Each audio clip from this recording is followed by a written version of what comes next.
कानुन लागोस् तर एउटा खेती किसानीले केही होला कि भनेर गरेको खेतीमा हन्ती गर्न आउनेको समाप्त पनि गर्नुपर्छ हैन। गहुँ छरेको हुन्छ बारीमा अनि त्यो बारीमा चाहिँ खरायोहरू आएर धेरै जसो खाने गर्दछ र हामीले तपाईहरुले यो खरायो चाहिँ अरु कुनै कुराहरुले मारे होला भन्ने सोच्नुहुन्छ होला तर हामीले यो खरायो मारेको मात्र गुदालीले हो हैन। भोलि कानुनले जवाफ माग्यो भने पनि दिनेवाला हामी छौं। गोटी पनि देख्न सक्नुहुन्छ।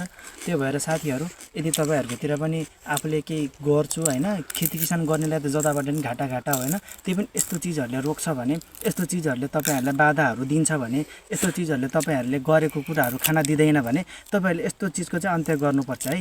हुन चाहिँ जंगली जनावरहरु सबैले माया गर्नुपर्छ हुर्काउनुपर्छ तर हामी जंगलमा गएको हैन। यहाँ ब्याकग्राउन्डमा देख्न सक्नुहुन्छ नि गाउँबारी हो। यही गाउँबारीमा हामीले मारेको हौ। तपाईहरुले फेरि अरूको गाउँबाडी मार्यो भन्नु होला तर त्यो होइन हामीले हाम्रै बारीमा मारेको हौ हैन। त्यही भएर सो आज चाहिँ हामीले यो मारेको छौं। यो हो गुदाली चाहिँ हामीले अरु चीजले मारेको चाहिँ होइन है। फेरि साथीहरु यदि भोलि कानुनले सोध्छ भने जवाफ दिए त हुनु पर्यो हैन।